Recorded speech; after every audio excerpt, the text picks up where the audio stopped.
Welcome to Make Possible Bitesize, a weekly podcast brought to you by Permutive, championing change in publishing, advertising and beyond. Each episode, we chat to an inspiring guest about their careers, their lives and how they're making change possible. Let's bite right in. Okay, so hello everyone and Happy New Year. I'm Richard Rees, Managing Director of the Association of Online Publishers. And welcome to Make Possible Bitesize. It's a podcast series in which inspiring people share how they're championing change and making a real difference in their field. In the month of January 2021, the AOP is partnering with Permutive to provide some fresh perspectives from our industry friends and publisher community. We ask three thought-provoking questions of our guests typically, and we'll get an answer to you hopefully in less than 10 minutes. So today on the show, I'm very lucky to be joined by Dominic Carter, Group Chief Commercial Officer at News. Hi, Dom. Hi, Richard. How are you? You're right. Yeah, very good. Yeah. Thank you, mate, for joining us on this episode. We'll start with a very simple, quick question. In terms of an intro, if you like, on who you are and what you're working on at News UK currently. Cool. Well, you already introduced me as Dominic Carter, so that's good. I'm the Group Chief Commercial Officer at News UK. And at News UK, we look after some of the best brands in the UK across print and digital in terms of the Sun Times, Sunday Times, and also the wireless radio brands, TalkSport, Times Radio, Virgin Radio and Talk Radio. Okay, so you've been at News a very long time, a few little journeys here and there elsewhere. But what I'm curious to know is, in terms of kicking off the Make Possible questions, this is a really tricky one. But what were you most proud of in your career and your time at News? Oh God, how long have you got? So you said I've been here a long time. That makes me feel old. I've actually been here a long time, which makes me feel even older. And you're right. I've had a few, or one or two sojourns outside of the organisation, only with the ambition to get myself back into this organisation in a bigger role. There's so many things that I think I would say I'm proud of, and it's not really about me personally, but I think about what this business, how this business has shifted. I think if I take it more recently, and obviously you'd want me to say this, Richard, but winning Digital Consumer Publisher of the Year, the AOP Awards in 2020 was a phenomenal achievement and testament to everyone's work they put in over the last 5 years, really, not just the 12 months that led up to the award. But that is good because obviously, everything that we do really is about trying to grow the business, but obviously being recognised at the industry level is always good for the team and for the business as a whole. So that's proud. I think if I think about some of the things that we've done over the last couple of years, though, from launching the Fifth, which is our influencer marketing agency, from launching Studio Pi, which is a business to represent diverse talent in the creative industries. We launched that during the lockdown as well. We launched Ozone together with the Telegraph, the Guardian, and Reach, which is again another example of good industry collaboration. We've implemented, as I chair the diversity board at News UK, a company-wide strategy to change the makeup of this organisation to be more reflective of the society that we reach. So there are many things that I think we are achieving and have achieved in the business, and overriding all of that. And the reason why all those things happen is the cultural shift that we're making in the business. And and I, along with all the other members of the exec, as well as every member of this company, are the ones that define the culture of this business. And making those shifts, I think, are making us a better business both now and clearing the ground for us to be a better business in the future. And I think they're the things that make me most proud, is seeing the shift in the organisation. The ambition to continue to be a market-leading media company in the UK and the rest of the world, and those are the things that I'm proud of being part of. Yeah, I'm not surprised. It's phenomenal what you've achieved. I have familiarity with that environment, so shouldn't underestimate the effort that yourself and your colleagues must put in to achieve these things. I mean, the ozone project seems so obvious now, but I can imagine that was that was a phenomenal task to be able to bring that to market. And again, you talk about Fifth and Studio Pi and the philosophy behind Studio Pi. Clearly, you're a charmer, dropping in the AOP awards. But aside from that, in terms of today, what you're focusing on, with all of these properties now established, if you like, with a very clear and obvious overriding cultural shift within the organisation. Focusing on today, how do you sort of move onward and upward with that? I think for the business, again, the business is defined by the people that are in them.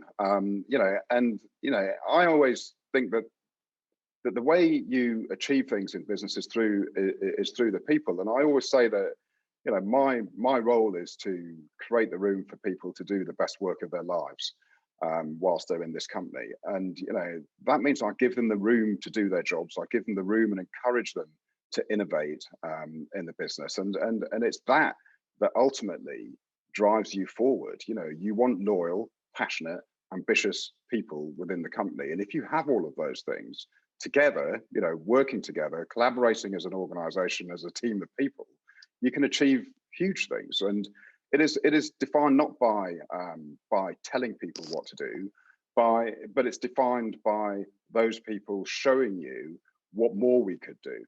And that's how I live this job, in this company, based on encouraging people to do that. And that's what makes us better.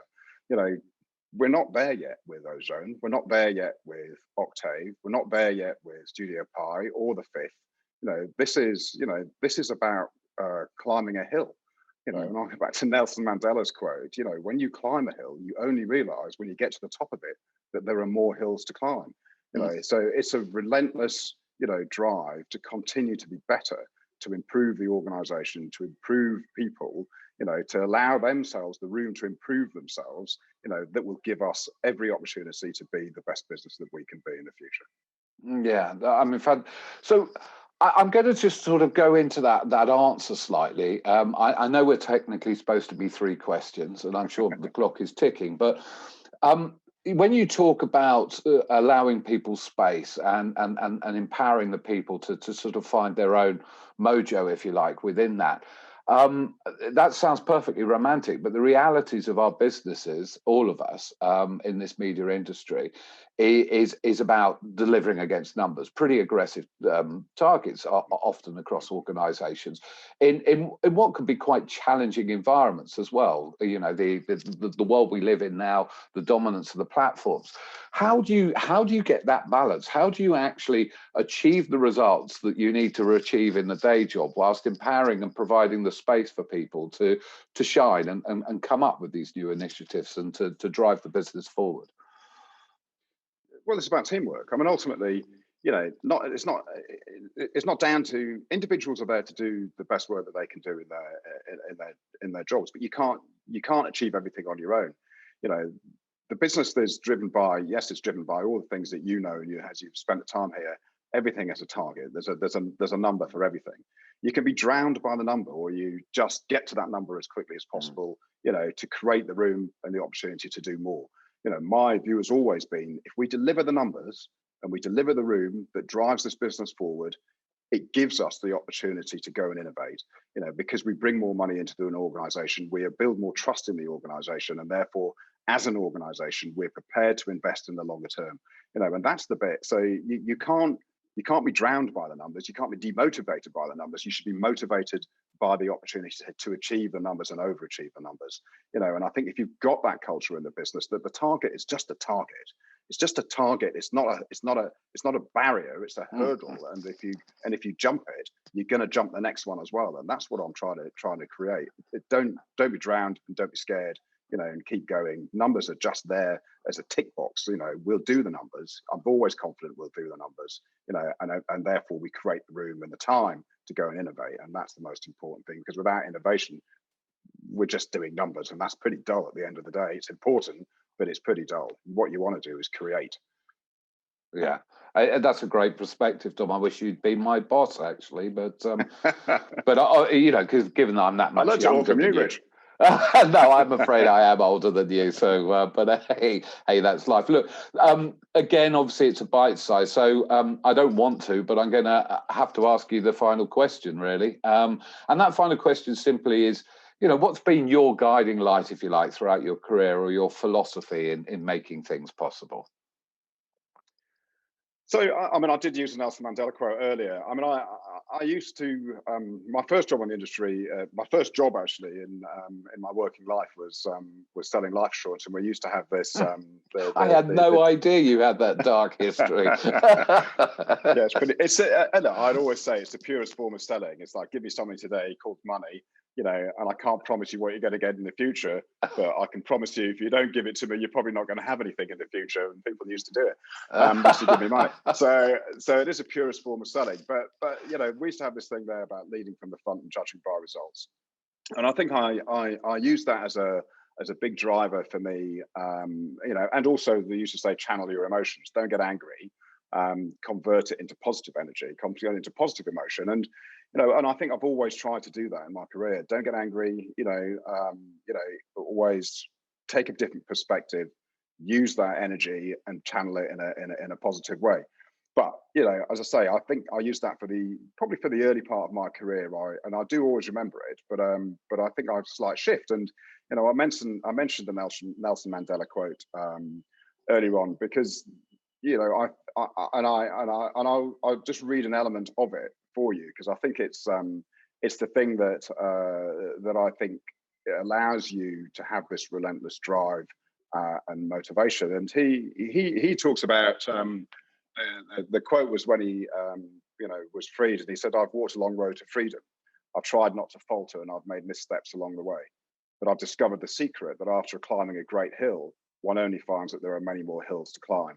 I've taken a moment to rest, to steal a view of the glorious vista that surrounds me, to look back on the distance I've come. But I can only rest for a moment, for with freedom come responsibilities, and I dare not linger, for my long walk is not ended."